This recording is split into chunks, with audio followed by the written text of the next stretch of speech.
우리가 나라가 어려워지면은 또 이렇게 용기도 잃고 또 약간 우울해지는데, 또 간간히 또 그 외국에서 뛰는 스포츠 선수가 잘한다 이렇게 하면은 갑자기 마음이 뿌듯해지고 또 그것 때문에 용기를 얻기도 합니다. 그래서 얼마 전에 우리 손흥민 선수가 소속되어 있는 토트넘 그 하스퍼가 와가지고 이제 우리나라 K리그 팀하고 친선 경기를 했는데 저도 아주 재미있게 잘 봤습니다. 그 사람마다 그 취향이 조금씩 다른 것 같아요. 그래서 좋아하는 영국의 프리미어 리그를 좋아한다 뭐 이런 사람도 있고, 또 어떤 사람은 독일의 분데스리가 축구가 재밌다, 아니면 어떤 사람은 뭐 세리에가 최고다, 아니면 라리가가 최고다 뭐 이렇게 이야기를 하더라고요. 근데 여러분, 세상에서 제일 재밌는 축구 경기가 뭔지 아십니까? 세상에서 진짜 재밌는 정말 축구 문외한이라도 너무 재미있게 보는 축구는 뭐냐면 자기 애가 뛰는 축구 경기가 제일 재밌습니다. 그러니까 너무너무 재밌죠. 우리 둘째가 초등학교 1학년 때 이제 학교에 그 풋살팀에 들어가가지고 이제 방과 후 그 학습을 하는데, 이제 유니폼도 맞추고 뭐 축구화도 사달라고 해서 사주고, 그렇게 해서 하루는 이제 인근 학교에서 경기가 벌어졌습니다. 그래서 만사를 제쳐놓고 저도 이제 보러 갔는데, 우리 애가 공을 잡든지 안 잡든지가 아무 상관이 없어요. 시선이 어디에 포커스가 맞춰져 있어요. 그냥 걔한테 딱 가 있는 거예요. 그러니까 아무것도 안 하고 그냥 공 안 잡고 이리 몰려다니고 저리 몰려다니고 그것만 봐도 너무 재밌는 거예요. 여러분 실감이 안 나시는 모양인데 진짜 재밌어요. 그래서 공이 어디 갔는지는 상관없어요. 그냥 이 아이가 뛰어다니는 것 자체가 재밌는 거예요. 그 학교는 시설도 잘 돼 있고 또 인조잔디도 깔려 있고 너무 좋은 경기장을 갖고 있는 학교였습니다. 근데 이제 학교 그 경기가 다 끝난 다음에 집에 와가지고 이 아이가 저한테 묻는 거예요. 아빠, 돈 많아? 그럼 초등학교 1학년짜리가 여러분에게 돈 많아? 이렇게 물어보면 뭐라고 답해야 됩니까? 많지, 많지 이렇게 얘기하니까 이 아이가 하는 말이 그러면 우리 학교 인조잔디 깔아줘 이러더라고요. 아무 뭐 1초 2초도 걸리지 않는 거예요. 왜 인조잔디 깔아달라고 이야기할까요? 저에 대한 믿음이 있는 거예요. 저에 대한 믿음. 그때가 언제냐면 개척을 앞둔 직전입니다. 아직 교회를 개척하기도 전이기 때문에 제 인생에서 경제적으로 가장 많은 근심을 하고 걱정을 할 때. 근데 감사한 건 뭐냐면 이 아이 눈에 볼 때는 제가 걱정하고 염려하고 있다는 것이 전혀 전달되지 않는 거예요. 그러니까 아빠가 돈이 많은 사람이고 아빠는 저렇게 평안하고 맨날 행복해하는 거 보니까 우리 아빠는 부자다, 분명히 인조잔디도 깔아줄 수 있다 이렇게 생각하는 것입니다. 물론 제가 인조잔디를 깔아주지를 못했습니다. 그렇지만 제가 사랑이 없어서도 아니고 우리 아이를 사랑하지 않았기 때문에 그 부탁을 거절한 것도 아니고 아빠로서의 책임감이 없었기 때문에 그 거절을 못 들어준 것이 아닙니다. 다만 왜 제가 인조잔디를 못 깔아줬을까요? 왜 못 깔아줬을까요? 돈이 없어서. 돈이 없어서 못 깔아줬어요. 근데 여러분 보세요. 우리가 믿는 하나님은 다릅니다. 우리가 지난주에 뭘 고백했냐면 겨자씨 하나일 만한 믿음이 있다면, 예수님께서 우리에게 말씀하신 게 그거잖아요. 너희 가운데 겨자씨 하나일 만한 믿음이 있다면 이 뽕나무가 뽑혀서 바다에 심겨지리라 이렇게 말해도 그게 이루어질 거라는 거예요. 우리는 큰 믿음을 주옵소서 이렇게 기도하지만 우리에게 필요한 것은 큰 믿음이 아니에요. 작은 신뢰만이라도 전능하신 하나님, 온 우주 만물을 창조하신 하나님의 능력을 믿을 때에 우리가 주님 앞에 기도하게 된다는 거예요. 그래서 우리가 기도를 못한다는 것은 단순히 게을러서 기도 못하는 게 아니라 나태해서 기도를 못하는 게 아니라, 왜냐하면 우리는 어려운 일을 닥치면 만나면 기도 빼고는 다 해요. 기도만 안 할 뿐이지 우리가 인간적으로 할 수 있는 일은 이렇게도 해보고 저렇게도 해보고 온갖 정신을 못 차리고 그걸 애씁니다. 그렇지만 정작 우리가 가장 중요한 순간에 기도하지 못할 때가 많다는 것입니다. 예, 오늘 나병 환자 10명이 등장하는데 오늘 이야기도 비슷합니다. 나병 환자의 신앙의 수준이 어느 정도 된 것 같습니까? 겨자씨 하나할 만한 수준? 우리가 가만히 보면 이 나병 환자들의 신앙의 수준은 겨자씨 하나할 만한 신앙에도 미치지 못합니다. 예수님에 대한 분명한 신앙이 없습니다. 이따가 보겠지만. 근데 하나님께서 얼마나 이들의 호소와 탄식에 적극적으로 응답하시는지를 보여주세요. 그리고 작은 믿음을 통해서도 어떻게 보잘것없는 사람이 하나님 나라 백성이 될 수 있는지도 보여주십니다. 예, 오늘 말씀을 통해서 우리 함께 은혜를 나누길 바랍니다. 우리 첫 번째 기억할 것은 예수님은 우리의 부르짖음을 외면하지 않으신다는 것입니다. 여러분, 예수님은 어떤 절망도 희망으로 바꾸시는 분이에요. 오늘 본문에 등장하는 이 나병 환자들이 처한 어려움을 한번 보시기 바랍니다. 이 세상에 여러분이 상상할 수 있는 모든 어려움을 다 합쳐놓은 것보다도 더 어려운 상황이에요.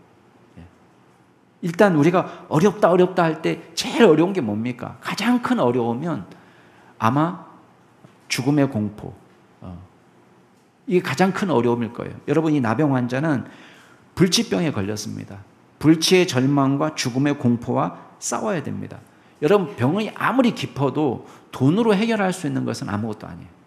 돈 들이면 해결되니까. 얼마를 들이면 나을 수 있다. 이러면요, 그렇게 절망적이진 않습니다. 그렇지만 정말 절망적인 건 뭐냐면 내가 가진 모든 돈을 다 쏟아부어도, 내가 가진 모든 지식과 모든 경험과 모든 실력을 다 쏟아부어도 낫지 못하면 어떤, 이게 제일 무서운 거예요. 근데 이 나병 환자들은, 그 당시 나병 환자들은 하늘만 봐야 돼요. 아무것도 할 수 있는 게 없습니다. 인간적으로 할 수 있는 것이 없어요. 오직 기적만 바라보는. 통각도 없어지고 온도에도 민감하지 못하고 촉각도 없어지니까요, 어디서 상처가 나도 상처가 난 줄도 몰라요.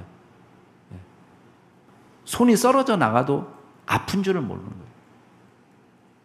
손가락과 발가락 말단 부위부터 하나씩 잘라져 나가면서 코도 주저앉고 안장구가 되고 안구가 돌출되고 눈이 감기지 않는 흉측한 몰골로 변해가는 것입니다. 이게 나병 환자예요.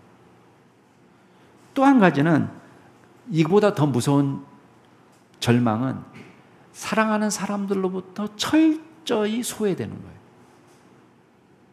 어떻게 할 수가 없어요. 아무리 사랑하는 가족도 같이 살 수가 없습니다. 이 질병의 시작이 되면 가족들로부터 떠나가야 돼요. 그 동네에서 살 수가 없습니다. 동네에서 떠나서 마을 바깥에서 혼자 살아야 됩니다. 격리되어서. 살이 썩어져 나가고 죽음이 다가오는 공포는 무섭지만 더 큰 고통은 사랑하는 가족과 생이별해야 된다는 것입니다. 여러분, 예수님이 이 사람들을 만난 장소가 어딘지 아세요? 11절에 보면 사마리아와 갈릴리 사이로 지나가시다가 되어 있습니다. 그러니까 마을의 경계선이에요. 갈릴리도 아니고 사마리아도 아니에요. 이 루트는 보통의 경우는 유대인들이 사마리아 사람들을 피해가지고 이렇게 예루살렘으로 내려갈 때 사용하는 그 루트입니다. 그러니까 어디에도 속하지 않는 경계선. 근데 이곳에 마을이 있기는 있어요. 예수님이 마을로 들어가셨다는 말이 나오지만, 근데 이건 우리가 생각하는 일반적인 정상적인 마을이 아닙니다. 왜냐? 그 안에 사마리아 사람도 섞여 있고 유대인도 섞여 있어요. 정상적인 마을에서는 이런 일이 일어날 수가 없습니다. 왜? 유대인과 사마리아는 원수예요, 원수. 그냥 단순히 말로만 나 쟤 싫어 이게 아니라 같은 공간에서 매매를 하거나 장사를 하거나 서로 교제하거나 식사하는 것이 금지가 되는 거예요. 유대 공동체 사회에서. 사마리아 사람들도 유대인들에 대한 혐오가 대단합니다. 그 동네를 그냥 얌전하게 지나갈 수 없게끔 합니다. 서로 어울릴 수 없는 앙수. 아마 여러분이 역사적으로 잘 알 거예요. 이런 일이 왜 벌어졌는지. 원래는 한 민족이잖아요. 그렇죠? 야곱의 자손으로 12지파로 하나로 뭉쳐져 있었어요. 그런데 남왕국과 그 북왕국이 갈라져서 한동안 오래 살다가 결국은 북왕국이 먼저 망했습니다. 근데 그냥 망한 것이 아니고 아수르의 그 혼혈 정책 때문에 이방 민족이 일부러 강제적으로 이쪽에 이주해서 살고 이쪽 민족이 강제로 이주해서 다른 나라에 가서 살면서 더 이상 그 동네는 사마리아 그 지역에 북왕국 이스라엘 옛날 지역에 살고 있는 사람은 더 이상 혈통적으로도 이스라엘 지파에 속하는 사람들이 아니에요. 막 섞여버렸어요. 피가. 이방인의 피가 오고 또 이스라엘 백성들은 디아스포라 돼버리고 엉망진창이 됐습니다. 그러니까 나라는 망했고 민족 자체가 없어진 거나 다름이 없어요. 그 동네에 살고 있기 때문에 그 동네의 신앙, 야훼 신앙을 일부분 지금 따라가고는 있습니다. 그렇지만 혼합 종교예요. 그러니까 남왕국 유다가 망해서 나중에 성전을 지을 때에 이 사람들이 와서 우리도 같이 성전 짓는데 동참하겠다고 이야기했을 때 노라고 대답했습니다. 여러분, 한 사람이 아쉬울 때고 한 푼의 돈이 아쉬울 때입니다. 왜 노라고 얘기했겠어요? 이 사람의 신앙은 야훼 신앙이라고 이름을 붙일 수는 있을지 몰라도 내용적으로는 혼합 종교예요. 더 이상 하나님을 믿는 종교라고 보기 어려운 사람들이 됐어요. 그러니까 이 사람들하고 같이 갈 수가 없는 거예요. 아무리 돈이 부족해도, 아무리 일손이 딸려도. 그러니까 이 사람들은 그래 니네만 짓냐? 우리도 성전 짓겠다. 그래서 그리심산에 가서 성전을 따로 지었습니다. 근데 요한 히르카누스가 나중에 이제 마카비 혁명 이후에 그쪽을 다 이제 독립해서 다스리게 되면서 그리심산에 있는 성전 자체도 허물어 버렸어요. 왜? 이거는 하나님을 섬기는 성전이 아니라는 거죠. 여러분, 자기 손으로 자기 돈으로 지은 것을 지 마음대로 유대의 통치자가 허물어 버렸다 받아들일 수가 없는 것입니다. 또 사마리아 사람은 사마리아 사람대로 예루살렘 성전에 가서 사람 죽은 뼈를 뿌리는 그런 만행을 저질렀어요. 그러니까 도저히 서로가 서로에게 뭐라고 해? 너는 인간도 아니다 그거예요. 그러니까 같은 공간에서 밥을 먹을 수 없는데 지금 이 사람들이 같이 섞여 있습니다. 왜 그렇죠? 왜 섞여 있을까요? 처지가 비슷해요. 나도 불치병이고 나도 가족에게 버림받았고 의지할 데 없고 이 사람들끼리 모여서 사는 거예요. 세 번째 그들을 곧 절망스럽게 하는 것은 뭐냐면 절대 빈곤입니다. 절대 빈곤. 여러분, 사업을 못한다, 취업이 안 된다. 이 사람들한테 너무 사치스러운 고민인 거예요. 여러분, 취업, 사업 이런 고사하고 국어를 할 수가 없어요. 국어를. 정상적인 마을에 들어가서 국어를 해야 되는데 국어를 하고 그 마을에 들어가는 순간 어떻게 되겠어요? 죽은 목숨이에요. 돌멩이가 날아오고 폭력이 난무하고 가까이 와서 때리지도 않아요. 왜? 전염될까 무서워서. 절대 빈곤 속에서 하루하루 혐오를 받아. 근데 이 마을에 누가 오신 거예요? 예수님이 오셨다는 거예요. 이 마을로 들어갈 이유가 하나도 없습니다. 근데 말씀을 보시면 아시겠지만 예수님께서 의도적으로 이 마을로 들어가셨어요. 그리고 이들을 만나 주셨습니다. 근데요, 놀라운 사실은 이 사람들도 예수님의 사랑에서는 예외가 아니라는 거예요. 이 사람들의 호소에도 예수님은 들어주신다는 거예요. 예수님은 어떤 절망적인 상황도 희망으로 바꿔주신다는 거예요. 여러분, 이 나병 환자보다 더 절망적인 사람이 혹시 여기에 계신가요? 절대 빈곤, 죽음의 공포, 철저한 소외, 어떤 사람과도 같이 어울릴 수 없는, 여러분, 이런 절망적인 상황에 우리가 있기가 어렵습니다. 근데 여러분, 이 사람도 절대 절망적인 이 상황을 예수님은 희망으로 바꿔주신다는 거예요. 여러분, 이 사람들이 예수님을 만나자 예수님에 대한 소문을 들었어요. 예수님께 부르짖습니다. 예수 선생이여, 우리를 불쌍히 여기소서. 여러분 오늘 말씀에 보면 이 사람들의 부르짖음을 보면요, 신앙도 온전한 신앙이 아닙니다. 여러분 이 사람들이 예수님을 지금 뭐라고 부르고 있습니까? 예? 뭐라고 부르고 있죠? 예수 선생님이요 이렇게 말해요. 예. 주님이라고 말을 부르치지만 주님이라는 말은 우리가 알고 있는 그 주님이라는 단어하고 똑같은 단어가 아니에요. 퀴리에라는 단어가 아니에요. 예. 여기는 다른 단어를 썼는데 그냥 선생이여 번역한 것이 진짜 맞는 거예요. 선생이여 번역한 게. 예수님에 대해서 소문은 들었을 겁니다. 예수님이 귀신도 내어 쫓으신다더라. 5,000명을 보리떡 5개와 물고기 2마리로 먹이신다더라. 죽은 자도 살리신다더라. 어떤 질병도 고치신다더라. 여러분 이 사실을 받아들이고는 있습니다. 그러나 예수에 대한 신앙이 온전한 신앙이 아니에요. 예수님을 우리 영혼의 구원자요 메시아로 온전히 믿지 못합니다. 이 사람들이 신앙이 온전하지 못하던 증거가 있습니까? 증거가 있어요. 이 사람들이 나중에 다 고침받아도요 그거를 예수님 덕분이라고 생각하지 못합니다.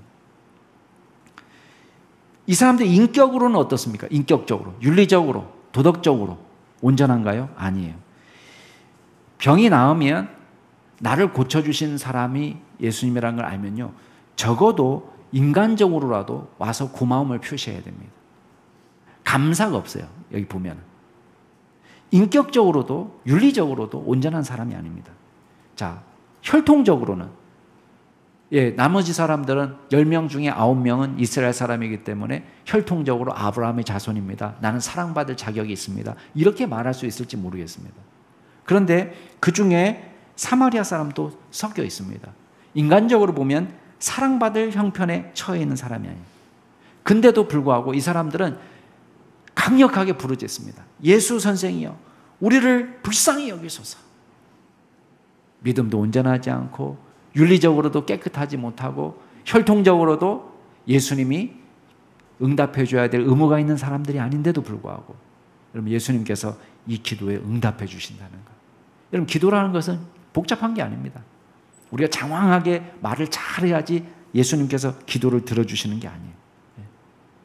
그냥 간단히 내 간절한 소원을 그냥 아뢰고 있어요. 근데요 이 간절한 부르짖음에 예수님이 응답하시는 거예요. 여러분 14절 말씀해 보세요. 자 14절 같이 한번 읽어볼까요? 시작. 보시고 이르시되 가서 제사장들에게 너희 몸을 보이라 하셨더니 그들이 가다가 깨끗함을 받은 자. 자 말씀만 하시는 거예요. 와서 뭐 안수하신 것도 아니고 상처를 위해서 간절히 기도해 주신 것도 아니고 그냥 뭐라고 말씀하세요? 제사장에 가서 너희 몸을 보여라. 자, 이 말씀은 사마리아 사람도 모세오경은 성경으로 받아들였어요.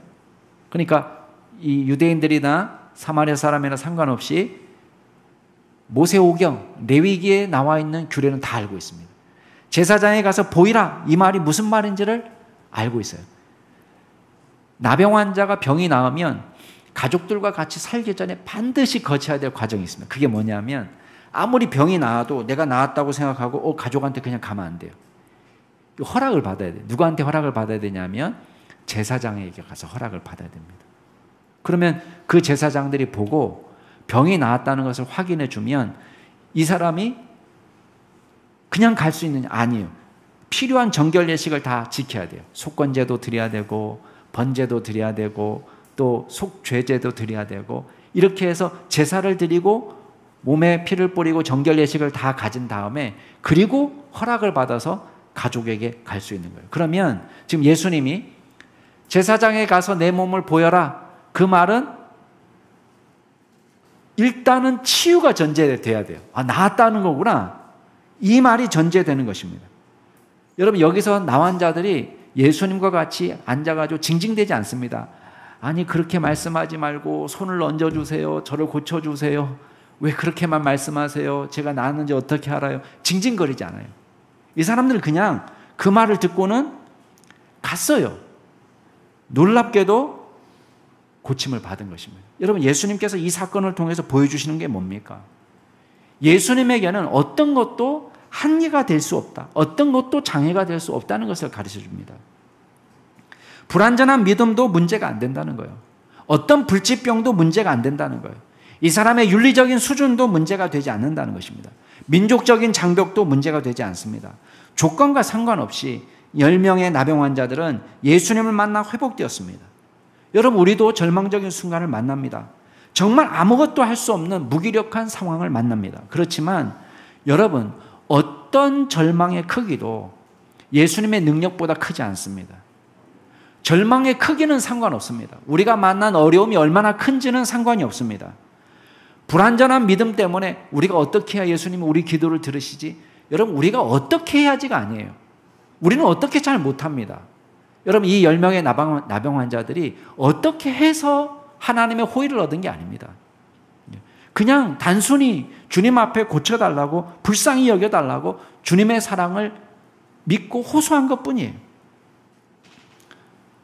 여러분, 우리는 우리의 한계를 갖습니다. 제 한계입니다. 인조잔디를 깔아줄 수 없는 거예요. 그게 제 한계입니다. 사랑하지만, 예뻐하지만, 내가 아버지로서 책임을 다해야 되지만, 약속하면 지켜줄 수 있어야 되지만, 제 한계예요. 그건 못하는 겁니다. 아무리 사랑해도, 아무리 간절히 부탁해도. 근데 여러분, 예수님은 한계가 없다는 거예요. 한계가. 그게 중요합니다.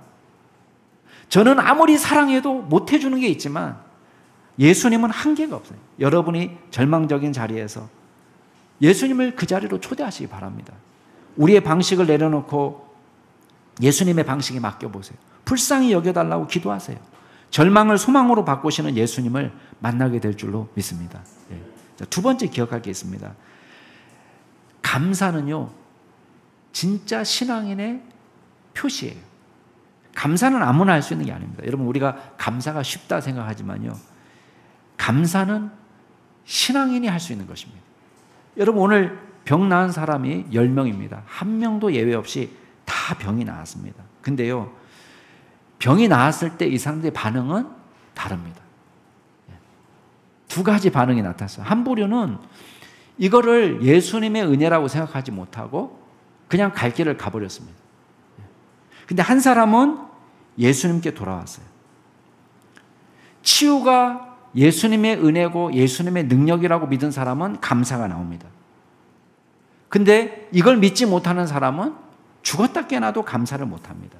그럼 15절, 16절 같이 한번 읽어볼까요? 같이 읽겠습니다. 시작. 그 중에 한 사람이 자기가 나은 것을 보고 큰 소리로 하나님께 영광을 돌리며 돌아와 예수의 발 아래 엎드리 감사하니 그는 사마리아 사람입니다. 10사람이 고침을 받았는데 한 사람만 돌아왔어요. 아마 이 사람들은 갈림길에서 갈렸을 거예요. 그죠? 사마리아 사람은 제사장에게 보이기 위해서 아마 그리심산으로 갔을 것입니다. 아니면 자기네 마을의 제사장에게 보인다면 자기 마을로 돌아갔을 거예요. 이 9명의 유대인들은 자기들의 제사장을 찾아가야 되니까 사마리 사람들과 어느 선에서 헤어졌을 거예요. 그런데 가다 보니까 자기가 나은 걸 알았어요. 가시적으로 누구나 다 느낄 만큼 알았습니다. 얼씨구나 좋다. 이 9사람은 자신이 빨리 가족들을 만날 수 있다는 기쁨에 제사장에게 보이고 정결 예식을 거치고 가족들에게 돌아갔을 거예요. 이 사람은 다시 돌아왔어요. 그리고 예수님께 큰 소리로 하나님께 영광을 돌리면서 감사를 고백하고 있는 것입니다. 왜 그런 고백이 가능하게 됐습니까? 내 안에 일어난 치유가 예수님의 덕분이라는 걸 알았어요. 그리고 이 예수님은 단순한 미러클 워커가 아니라, 기적을 행하는 사람이 아니라, 단순한 치유자가 아니라 누구라는 걸 알았어요? 메시아라는 걸 알았어요. 우리를 구원할 메시아라는 것을 알았습니다. 감사합니다. 예수님께 나와서 감사합니다. 여러분, 우리가 감사하지 못하는 이유가 뭔지 아세요? 우리가 누리는 것이 당연한 것이라고 생각해요. 이건 기본이라고 생각해요. 하나님이 주신 은혜로 누리는 거라 생각하지 않고 내 실력과 내 힘으로, 내 노력으로 가진 것이라고 생각하니까 감사하는 거예요. 내가 일 잘해서 직장에서 잘 적응하고 사람들이 인정해줘서 승진하고 내가 사업 수완이 좋아서 돈을 벌고 자기 거라고 생각해요. 여러분, 큰 착각입니다. 여러분, 아무리 우리가 실력이 좋아도요, 일할 수 있는 건강 마음대로 못 누립니다. 정말 우리에게 소중한 것은 내가 노력해서 얻은 것이 아니에요. 다 주어진 거예요. 주어진 거. 기아대책 회장을 오래 지냈던 정정섭 장로님이라는 분이 계십니다. 물론 돌아가셨습니다. 근데 이분이 그런 얘기를 했어요. 여러분이 새끼 식사할 수 있고 비가 새지 않는 집에서 살 수 있고 학교에서 공부할 수 있는 사람이라면 전 세계 상위 25% 안에 들어가는 사람이라는 거예요. 혹시 비 새고 있습니까 지금? 여러분 집 새고 있나요? 비가 새고 있나요? 네. 혹시 새끼 먹기가 너무 힘이 듭니까? 네.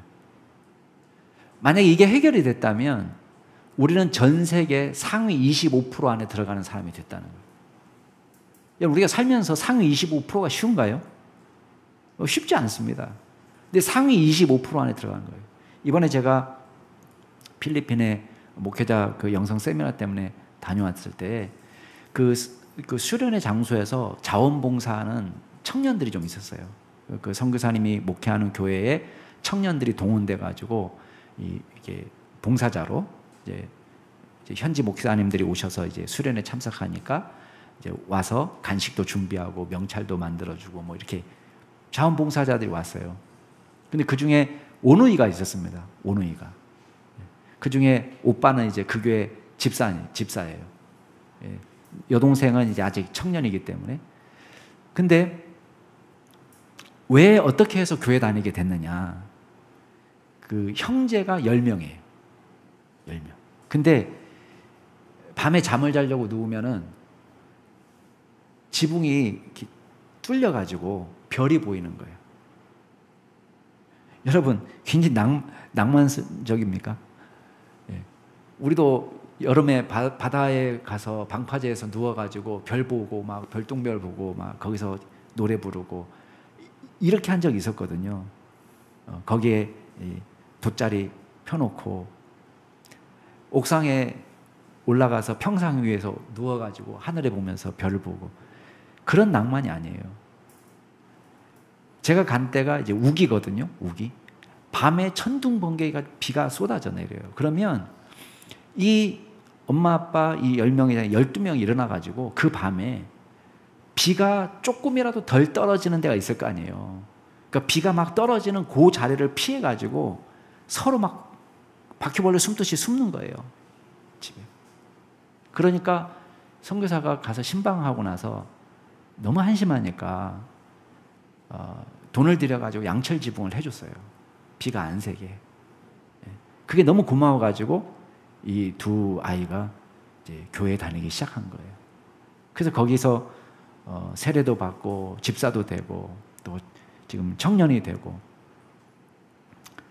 여러분, 우리가 노력하고 수고해서 우리가 드린 것보다도 우리는 훨씬 더 큰 것을 소유하고 있습니다. 여러분, 농사를 텃밭이라도 가꿔 보신 분은 알 거예요. 텃밭을 가꿀 때 우리가 열매를 얻는데 필요한 것이 100이라면은 여러분은 이 100에서 도대체 몇이나 기여한 것 같습니까? 50을 기여했나요? 아마 10도 기여하기 어려울 거예요. 우리는 씨를 뿌리고 땅을 갈고 씨를 뿌리고 거름을 주고 물을 주고. 그런데 여러분, 나머지 싹을 틔우고 자라게 하는 모든 그 생명력은요, 우리 힘으로 할 수 없는 것입니다. 햇볕, 비, 바람, 꿀벌, 지렁이, 땅을 비옥하게 만드는 온갖 곤충들과 또 열매를 맺게 하는 수정이 이루어지게 하는 이 꿀벌들과 우리가 못하는 거예요. 할 수가 없는 거예요. 어디 가서 태양을 사올 수 있습니까? 여러분 100이라면은 우리가 할 수 있는 일은 10 정도밖에 안 돼요. 그럼 나머지 90을 하나님이 메워주시는 거예요. 근데 우리는 우리 힘으로 사는 것처럼 착각합니다. 내게 주어진 돈이 내 거라고 생각해요. 천만의 말씀이에요. 여러분 이제 저도 이게 세월이 가니까요, 우리 친구들 중에 중병에 걸리는 친구들이 생깁니다. 근데 여러분이 들으면 다 부러워할 만한 그 직장을 휴직하고 있어요.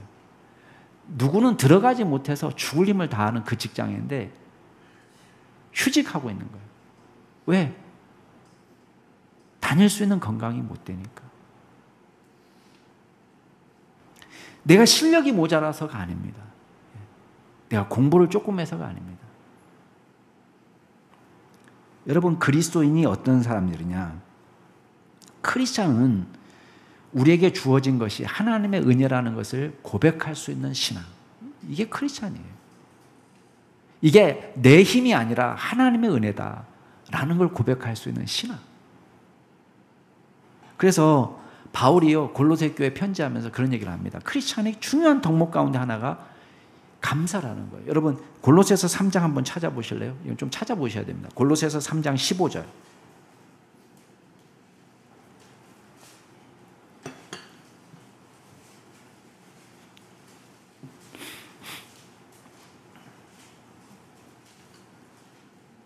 골로새서 3장 15절부터 15절부터 한 절만 보겠습니다. 15절. 자, 같이 한번 읽을까요? 골로새서 3장, 갈라디아서, 에베소서, 빌립보서, 골로새서. 신약 성경이에요. 신약 성경. 골로새서 3장 15절 같이 읽겠습니다. 시작. 그리스도의 평강이 너희 마음을 주장하게 하라. 너희는 평강을 위하여 한 몸으로 부르심을 받았나니 너희는 또한 감사하는 자가 되라. 감사하는 자가 되라. 자, 17절도 한번 읽어볼까요? 17절 시작. 또 무엇을 하든지 말에나 일에나 다 주 예수의 이름으로 하고 그를 힘입어 하나님 아버지께 감사하라. 심지어는요 바울이 어떤 일을 할 때에도 감사하는 기도가 앞서야 된다라고 이야기합니다. 4장 2절 한번 읽어보세요. 4장 2절 골로새서 4장 2절 골로새서 4장 2절 시작. 기도를 계속하고 기도에 감사함으로 깨어있어라. 여러분 지금 바울이 골로새 교회에 편지하면서 1장 2장은 믿는 사람이 어떻게 구원받았는지 예수 그리스도의 우월함, 으뜸이신 예수 그리스도를 이야기했어요. 3장 4장에서 중요한 윤리적인 덕목들을 이야기합니다. 크리스찬이 어떻게 살아야 되는지. 근데 거기서 여러 번 강조해서 나오는 게 뭐냐면 감사예요. 감사. 왜? 이거는 감사라는 것이 단순히 내가 오늘 일어난 일에 대해서 감사일기를 쓰는 그런 차원을 말하는 것이 아니에요. 내게 주어진 이 모든 것이 하나님의 것이라는 것을 고백하는 거예요. 그냥 단순히 기뻐하면서 자족하는 거하고 달라요. 믿지 않는 사람도 감사일기 씁니다. 근데 도대체 누구한테 감사일기 하죠? 믿지 않는 사람도 감사일기 쓰거든요. 왜냐하면 이 감사라는 것이 뭐 다락방 교재에도 제가 썼지만은 우리의 의식을 이렇게 리셋시켜서 긍정적인 사고를 하게 만들고 우리에게 평화를 주고 또 활기 있게 일할 수 있도록 하는 그런 능력을 줘요. 감사 자체가. 근데 믿지 않는 사람도 심리학적으로 감사가 그런 역할을 하기 때문에 믿지 않아도 그냥 감사일기를 써요. 좋은 일, 감사하다, 이것도 기쁘다. 근데 엄밀한 의미에서 이 사람도 누구한테 감사를 할 수가 없으니까 그냥 자족일기예요. 자족일기, 만족. 그렇죠? 믿지 않는 사람 누구한테 감사해요? 신을 믿지 않잖아요. 이 주어진 것이 이걸로 만족한다는 자족일기라고 이야기하지는 맞다고 봐요. 그렇죠? 근데 우리 믿는 사람들은 하나님께 감사해요. 하나님께. 왜? 이게 그냥 단순히 자족이 아니라 이게 기뻐. 그래, 이런 일이 있어서 좋아. 행복해. 이걸로 만족해. 그런 게 아니에요. 내게 주어진 이 모든 것이 하나님으로부터 왔다는 것을 인정하는 거예요. 이 사마리아 사람은 바로 그런 신앙으로 온 거예요. 나머지 사람, 감사가 없는 사람은 오로지 초점이 어디에 있느냐? 자기한테 있어요. 예수님이 예수님께 우리를 불쌍히 여기소서라고 부탁했지만 단순한 미러클 워커로서 그래 믿지야 본전이지 이거지 주님에게 그런 능력이 있고 나를 고칠 수 있다는 큰 기대감이 없었을지 몰라요. 왜? 나중에 돌아오질 않으니까. 근데 이 돌아온 사람에게는 뭐가 있는 거예요? 야, 이분이 진짜구나. 이분이 진짜 메시아구나. 이분이 소문으로만 들었는데 하나님의 아들이구나 라는 신앙을 고백하는 것입니다. 자, 결국 우리 마지막으로 기억할 게 있어요. 자, 감사가 하나님을 향한 신앙의 표시라고 제가 말씀드렸습니다. 근데 우리 마지막으로 기억할 것은 뭐냐면 결국은 이 신앙이 어디로 인도하느냐, 이 사마리아인의 이 신앙 고백은 어디로 인도하냐면 구원으로 인도하는 거예요.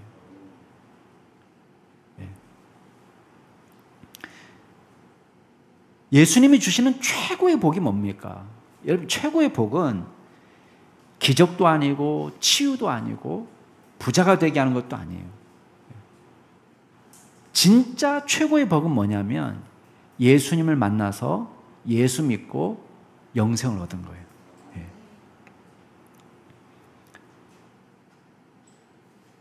17절부터 19절까지 누가복음 17장으로 다 돌아와서 다시 한번 보겠습니다. 여기 보면은 19절 말씀만 우리가 한번 볼게요. 누가복음 17장 19절 말씀 같이 읽겠습니다. 시작. 그에게 이르되 일어나. 자, 예수님이 앞에서 물으셨어요. 야, 10사람이 다 깨끗함을 받았지 않냐? 그 9이 어디 있냐? 그리고 사람들 앞에서 얘기합니다. 이 이방인 외에는 하나님께 영광을 돌리러 온 사람이 없냐? 탄식이죠. 근데 이 사마리아 사람이 예수님을 믿고 돌아왔어요. 그랬더니 예수님이 선포가 그거예요. 일어나 가라. 내 믿음이 너를 구원하였다. 자, 여기서 말하는 구원은 뭐예요? 일단은 병이 낫는 구원은 아니에요. 그죠? 이미 구원 받았으니까. 내 믿음이 너를 구원하였다 그러는데 오지 않은 9사람도 이미 치유받았는데요. 그러니까 치유는 여기서 구원에 들어가는 게 아니에요. 물론 구원이라는 말을 넓은 의미에서 사용되면은 병치유도 구원에 들어갈 수 있겠죠. 그렇지만 여기서 말하는 구원은 좁은 의미예요. 좁은 의미. 어떤 의미냐? 영생을 얻었다는 거예요. 어떤 믿음으로? 예수님이 메시아구나. 예수님이 이 병을 치유하셨구나. 이 겨자씨 하나일 만한 믿음. 그 믿음이 이 사마리아 사람을 구원받게 한 거예요. 유대인들은 사마리아 사람은 구원받을 수 없는 사람이라고 생각했어요. 그렇지 않아요. 예수님께서 오늘 말씀 속에서 유대 종교 지도자들이 터부시하는 이 사마리아 사람도 구원받을 수 있다는 걸 보여주는 거예요. 겨자씨 하나일 만한 믿음이 있다면 윤리적으로 온전하지 않고 도덕적인 장벽도, 혈통적인 장벽도, 그 어떤 것도 예수님의 사랑을 막을 수가 없다는 것을 보여주는 것입니다. 여러분, 아무리 아버지의 마음을 아프게 했던 둘째 아들도 회개하고 돌아오면 하나님의 자녀로, 아버지의 아들로 인정을 받았습니다. 마찬가지입니다. 여러분, 예수님의 사랑은 한이 없습니다. 자유인이나 종이나 유대인이나 이방인이나 모두 회개하고 예수님 앞에 나올 때에 저와 여러분을 영원한 하나님의 백성으로 삼아 주시는 줄 믿으시기 바랍니다. 사랑하는 우리 성도 여러분, 우리는 조건 없이 예수님께 받아들인 존재예요. 우리는 부족하지만 절망 중에, 고통 중에 우리가 주님 앞에 탄식할 때, 부르짖을 때 주님께서는 저와 여러분의 기도를 들으시는 분이에요. 어떤 불가능도 가능으로 바꿔주십니다. 어떤 절망도 희망으로 바꿔주십니다. 저와 여러분이 부르짖는 기도로 회복할 수 있는 은혜가 있기를 바랍니다. 또 한 가지는 지금 주어진 것에 하나님께 감사하시기 바랍니다. 감사는 신앙인의 표시예요. 믿는 사람만 감사할 수 있습니다. 내게 주어진 것이 하나님이 주신 것이라는 것을 고백하는 사람이 감사할 수 있어요. 헌신할 수 있습니다. 드릴 수 있습니다. 주님 나라 위해서 일할 수 있습니다. 자신의 모든 삶의 목표를 주님께 맞출 수가 있습니다. 이게 신앙이에요. 그 신앙을 하나님이 기뻐하세요. 결국 우리를 구원하는 신앙은 이런 신앙입니다. 여러분, 주님이 우리의 삶의 중심이 되시고 주님이 나의 전부가 되시고 주님이 나의 모든 것을 책임져 주시고 나를 지금까지 인도하셨다는 것을 믿는 그 신앙, 별 볼일 없는 신앙 같아요. 겨자씨 하늘 만한 신앙 같아요. 그러나 그 신앙이 저와 여러분을 영생으로 인도하는 것입니다. 주님의 은혜를 사모하고 감사하면서 하루하루 기쁘게 살아가는 믿음의 종이 될 수 있기를 주의 이름으로 축복합니다. 기도하시겠습니다. 이 시간 같이 한번 기도하실 때 먼저 받은 은혜를 한번 생각하면서 기도해 보시기 바랍니다. 여러분이 살아가면서 이루었다고 생각하는 업적들이 있습니까? 여러분, 그 업적에서 여러분이 할 수 있는 일이 무엇이라고 생각하십니까? 여러분의 순전한 수고와 노력으로 이룬 것이라고 생각합니까? 여러분, 솔직해집시다. 하나님의 은혜 없이 우리는 살 수 없는 존재예요. 아무리 쌓아놓고 모든 걸 가지고 있고 모든 것을 이루었다 해도 하나님이 오늘 오라 하시면 모든 것을 뒤로 하고 남의 것이 되고 주님 앞에 서야 되는 존재입니다. 내가 누리는 건강, 내가 누리는 소유, 주님이 주신 것이고 주님의 기회라는 것을 기억하고 하나님께 감사하는 기도를 드리시기 바랍니다. 두 번째 기도하실 때는 우리의 탄식에 응답해 주시는 주님을 기억하시면서 불완전하지만 주님 앞에 탄식하는 기도를 하나님 들어주셨어요. 주님께서 감당하지 못할, 듣지 못할 고민은 없습니다. 우리의 문제를 주님께 맡겨드립니다. 우리 기도하시겠습니다. 같이 동성으로 기도하시겠습니다. 오 아버지 하나님, 주님께서 아십니다. 주님께서 모든 것을 허락하셨습니다. 내게 주신 건강도, 내가 누리는 생명도, 내가 누리는 지위도, 내가 누리는 사역도, 내가 누리는 모든 소유도, 내가 누리는 기쁨과 즐거움도 오직 주님의 것임을 고백합니다. 아버지 하나님, 우리가 교만하고 끄덕거리고 주여 까불거리고 우리가 마치 내가 모든 것을 이룬 것처럼, 내가 잘해서 여기에 이른 것처럼 우리가 착각하며 살았던 우리의 잘못을 회개합니다. 하나님, 주님께서 저희들을 불쌍히 여겨주시고 온전히 감사를 회복할 수 있는 믿음의 종이 될 수 있도록 주님 인도하여 주시옵소서. 내게 주어진 모든 것들 가운데 하나님께서 베풀어 주시는 소중한 은혜를 늘 기억하며 살게 하여 주시고 주여 겸손하게 주님 앞에 엎드리며 늘 감사하는 믿음의 종으로 설 수 있도록 주여 인도하여 주시옵소서. 아버지 하나님, 우리의 탄식을 들으시는 하나님, 우리의 고통과 괴로움 속에서 부르짖음을 들으시는 하나님, 모든 절망을 희망으로 바꾸시는 하나님, 모든 불가능을 가능으로 바꾸시는 하나님, 주님 앞에 우리의 고민거리들을 내려놓습니다. 하나님께서 책임져 주시옵소서. 하나님께서 필요한 것들도 주시며 하나님께서 사람들도 붙여주시고 하나님께서 모든 기회를 주시는 줄 압니다. 아버지 하나님, 고통과 괴로움 속에 부러지는 모든 믿음의 성도들의 기도를 주께서 들어 응답하여 주시고 우리가 주님 앞에 탄식하며 나갈 때 아버지, 나병 환자의 부르짖음도 들어주시고 불완전한 믿음에도 응답하여 주시고 그들의 부르짖음을 외면하지 아니하시고 주님께서 응답하시고 들어주셨습니다. 아버지 하나님, 우리 모든 믿음의 성도들이 고민하고 걱정하고 염려하는 문제들을 주님 앞에 아뢰입니다. 하나님께서 책임져 주시고 주님께서 들어 응답하여 주셔서 하나님의 전능하심과 하나님의 온전하심과 하나님의 지혜로우심을 우리 만천하에 보여주시고 하나님, 그를 통해서 우리가 다시 힘을 얻어서 주를 더 깊이 신뢰하는 믿음으로 주여 선순환이 이루어질 수 있도록 주님께서 역사하여 주시옵소서. 하나님의 남해안주 중식교회 가운데 주님 함께하여 주시고 도우시는 은혜를 찬양하고 감사드리며 모든 말씀 예수 그리스도의 이름으로 기도드렸습니다.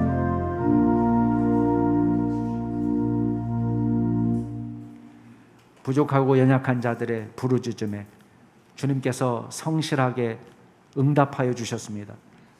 주님의 이름을 찬양합니다. 우리는 부족하고 연약합니다. 우리도 주님 앞에 탄식하며 부르짖습니다. 우리의 마음을 들어 응답하여 주시옵소서. 감사의 신앙을 회복하길 원합니다. 교만하지 않고 늘 겸손하게 주님 앞에 엎드려 우리에게 주어진 모든 것들이 주님의 은혜요 사랑임을 기억하며 감사하는 믿음을 회복할 수 있도록 도와주시옵소서. 감사드리며 예수 그리스도 이름으로 기도드리옵나이다. 아멘.